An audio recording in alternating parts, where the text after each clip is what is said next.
Before we begin, I need you to know something. What you're about to hear will most likely confuse you. It's meant to be that way. This is not the kind of story where everything makes sense from the start. I could tell you I'll be honest, but honesty is such a slippery concept, isn't it?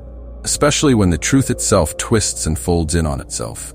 This story, this experience, is a psychological thriller. And the truth is, you'll never know what I'm thinking. Not really. You'll try to figure me out, of course, and I encourage you to. But don't assume you'll succeed. Sometimes, even I don't know what's real anymore. So pay attention.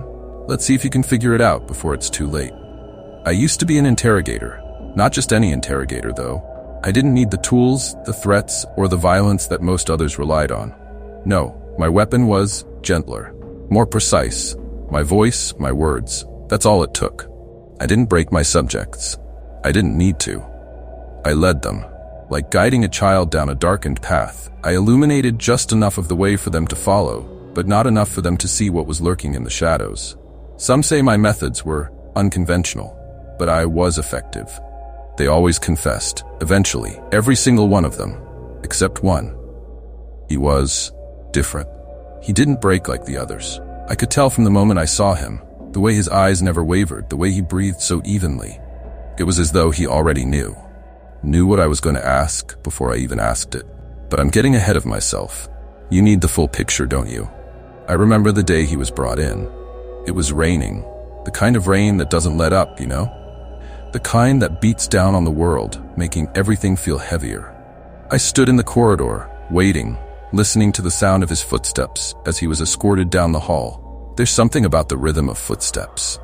You can tell a lot about a person from the way they walk. Fear, defiance, submission, it's all there if you know how to listen. His steps were steady. Too steady for a man facing interrogation. I almost respected him for that. Almost. You see, in my line of work, people rarely walk into that room without a tremor in their stride. But he was different. And that intrigued me. I had no idea then how much he would come to haunt me. When he sat down across from me, I noticed his eyes first.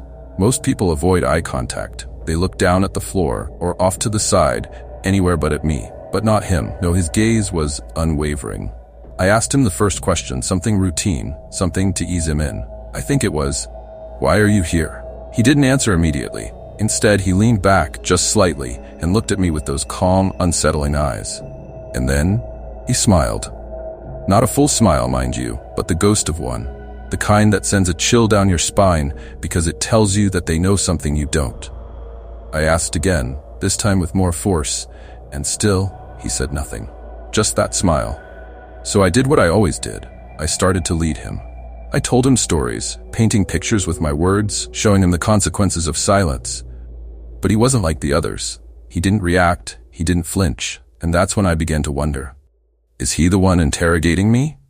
It became a game after that. Every word I spoke, every story I wove, he just watched me. He never once raised his voice. Never once fought back. He simply absorbed everything I said, like a sponge. But there was something behind those eyes, something that told me he was playing a game of his own. I would say something meant to provoke a reaction, and he would respond with a slight movement, a subtle shift. Just enough to let me know that he understood, but never enough to give me what I wanted. I began to wonder, was I losing control? No, that couldn't be it. I was the one asking the questions. I was the one in control. Or at least, I thought I was. It was on the third day when he finally spoke. We'd sat in silence for hours, staring at each other. I had run out of stories, run out of questions. And then, in the stillness, he leaned forward, ever so slightly, and whispered just one word. One word that echoed in my mind for days after. Confess. That word, it hung in the air, heavy, like a weight pressing down on my chest. Confess. It was the first time he'd spoken, and I'll admit, I wasn't ready for it. You see, I had been the one in control, or so I thought. But the moment he said that, something shifted. It was subtle, but I felt it. Suddenly, it wasn't me asking the questions anymore. He had turned the tables without even trying. I remember leaning forward, my pulse quickening, trying to regain my composure. Confess? I asked. Confess to what? He didn't respond right away. He just watched me, those cold, calculating eyes piercing right through me. And then, after what felt like an eternity, He leaned back in his chair and said, "You already know." Those 3 words, they rattled me in a way I can't quite explain. Because in that moment, something strange happened. Something I hadn't expected. For the first time in all my years of interrogating, I felt doubt. Doubt about who I was, what I was doing. Doubt about whether I was truly the one asking the questions, or if I was the one being interrogated. I tried to push it aside, but his words stuck with me. They dug in like thorns beneath my skin. I shook my head, trying to clear the fog that was starting to settle over my mind. "You're mistaken," I said, my voice steady but my heart racing. "I'm not the one who needs to confess here." And again, he smiled. That same eerie smile that I had come to dread. The next few days were different. I tried to continue the interrogation as usual, but things had changed. Every time I asked him a question, he would respond with something cryptic. Something that would burrow its way into my mind, planting seeds of doubt. It wasn't long before I found myself lying awake at night, replaying our conversations over and over in my head, trying to figure out where I had gone wrong. Was he manipulating me? Was he trying to break me? No, that was impossible. I was the one in control. I was the one asking the questions. But what if I wasn't? That thought, it gnawed at me. It consumed me. And slowly, bit by bit, I began to unravel. It was on the 6th day when everything came crashing down. I had spent the night before combing through his file, looking for anything that would give me an advantage, something I had missed. But there was nothing. His record was spotless. No family, no friends, no past, really. It was as if he had appeared out of thin air. That should have raised alarms, but I was too deep into the game to notice, too lost in the puzzle he had laid out before me. When I walked into the room that day, I was exhausted. My mind was frayed, and I was on the edge of losing control. He knew it too. I could see it in his eyes. He leaned forward, hands clasped together, and said, "You're running out of time." "What do you mean?" I asked, my voice sharper than I intended. "You know what I mean," he replied, his voice calm. Too calm. "It's all unraveling. You're unraveling." I tried to maintain my composure, but it was slipping. "No," I said, "you're wrong. I'm in control here. I'm the one asking the questions." He tilted his head like he was studying me, like I was some kind of specimen. "Are you?" he asked, and there was something in his voice. A challenge, an accusation. That's when it happened. I don't know how to explain it.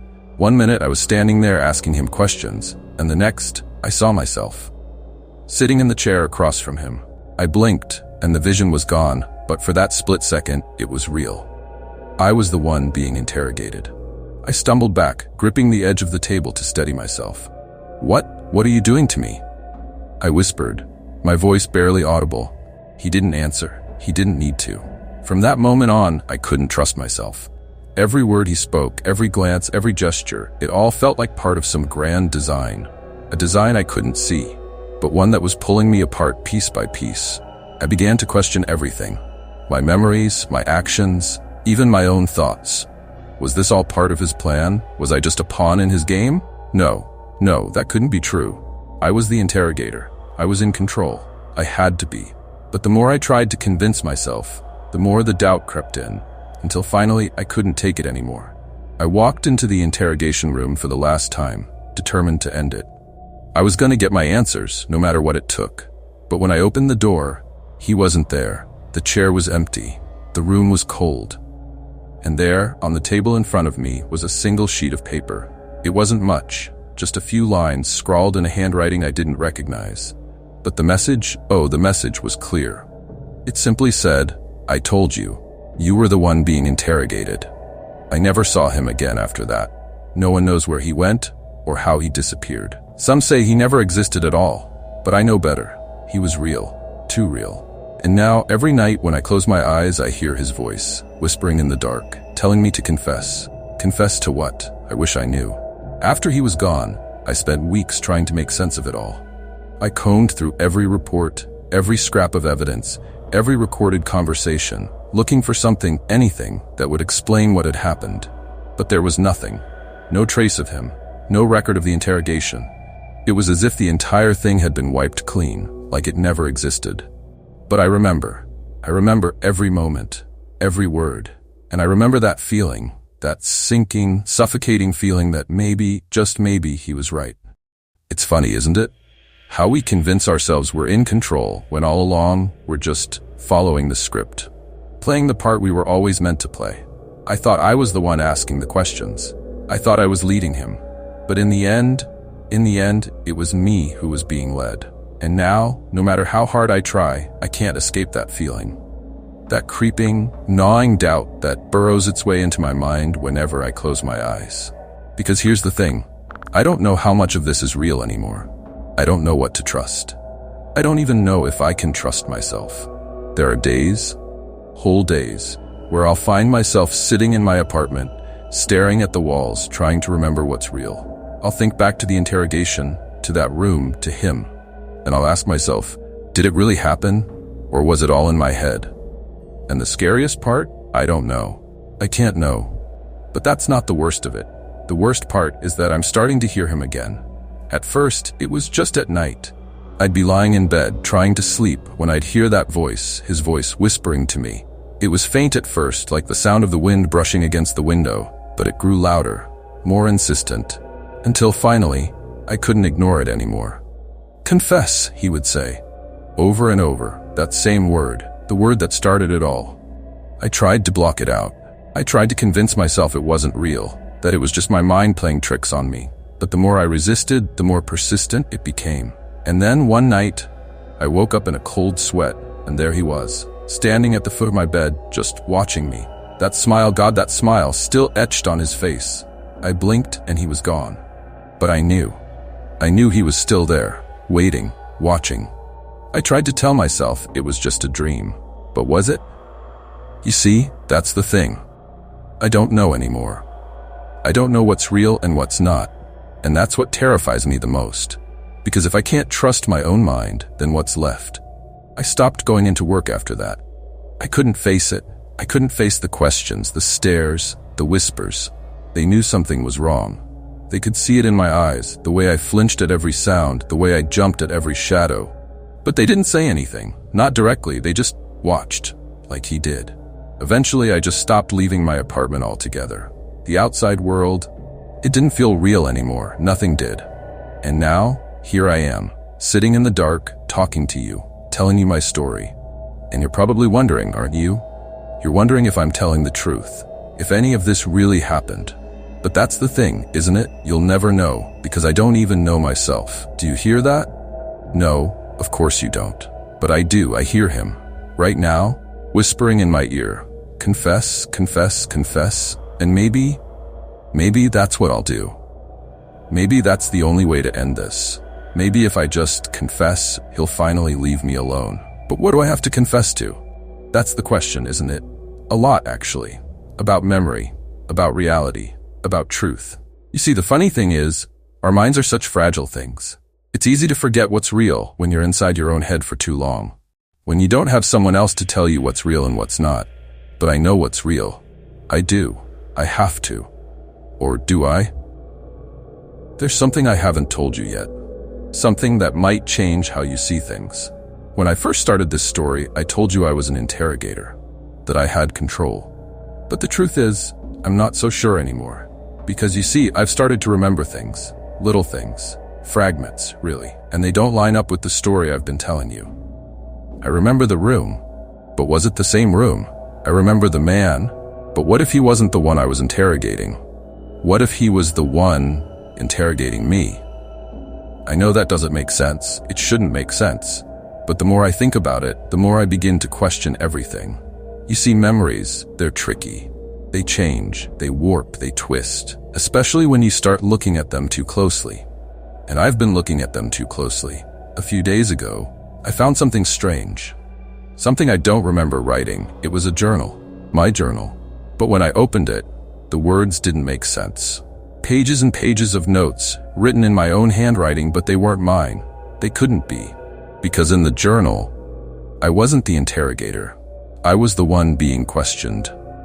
At first, I thought it was a mistake. I thought maybe I had written it during one of those sleepless nights, when the lines between dream and reality blurred together. But then I found something else.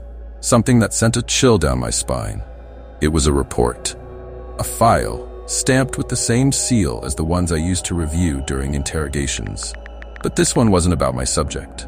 It was about me. The file said I had been involved in something that required questioning. I don't remember what.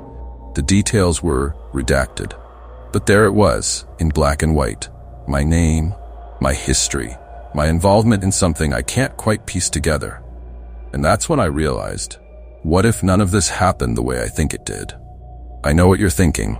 How could you forget something like that? How could you confuse being an interrogator with being interrogated? But that's the thing about the mind. It fills in gaps. It creates stories to protect itself. To protect you from things you don't want to remember. But here's the problem. I don't know which story is true anymore. I don't know if I was the one asking the questions, or if I was the one sitting in that chair being questioned. And that's the point, isn't it? You weren't supposed to know either. I told you at the beginning that you wouldn't be able to figure out what I was thinking. I said it would be confusing. And it is, isn't it? It's confusing because now I'm not sure what's real either. The memories I've been sharing with you, they're unraveling. They're falling apart. Maybe I was never an interrogator at all. Maybe this entire story has been one long hallucination.